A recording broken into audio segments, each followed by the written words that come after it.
We're joined by Dr Samantha South, CEO of Patrys. Samantha, thanks for your time. Thank you very much for inviting me. You've repositioned the company, or the company has been repositioned to really focus on delirium.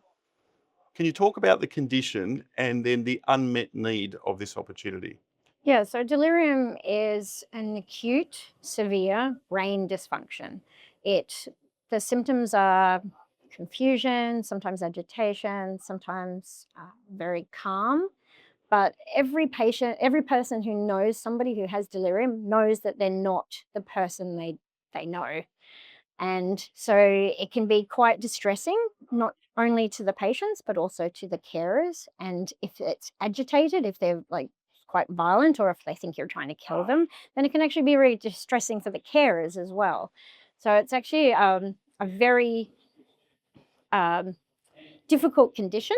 It's acute in that it can last up to about 2 weeks, but there's an idea that the if you can alleviate the number of episodes of delirium and make sure that the total amount of delirium is decreased, then you have a better chance of not having that cognitive decline turn into something more permanent like dementia. So the formulation you're using, RLS-2202, is actually a repurposed medicine. Yes. Firstly, how does that work and what is the approach that you're taking? But how does that reduce development risk as you develop your project? We're converting the oral drug into an IV drug. By doing that, we decrease the development risk because we're leveraging all of the data that we already have for the oral drug.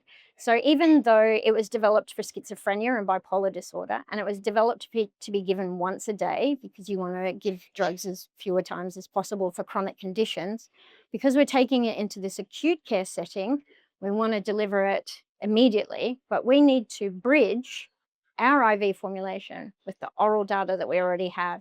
We can show that it's safe. We can show that we don't have any additional concerns or problems with delivering it intravenously. Then we can move forward without having to do all of the safety data that a new drug would have to do. And that makes our development timeline much faster. Talking about studies, you're moving into study phase. What is the study you're looking to do and what would success look like? Yeah, so we're actually doing that bridging study right now. We've moved into a phase, they call it a 1A, so focused entirely on safety, but we're bridging between the oral dosing and the IV dosing to make sure that, as I said, there's no additional problems or concerns with delivering it intravenously as compared to orally. Once we've done that, then we can deliver it into the phase 1B, which would be delirium patients, just to make sure that there's no additional drugs that these patients are getting or no additional concerns with the setting from a delirium patient, to make sure that that IV drug is absolutely safe before we go into our efficacy studies, which would be the registrational study that we will do next. Assuming success, what would the regulatory and the clinical pathway be to evaluate this opportunity further? Yeah, so because we have all of that safety data on the oral drug, we can actually leverage that, and it's called a 505(b)(2) pathway in the US with the FDA, or a hybrid pathway in Europe and TGA.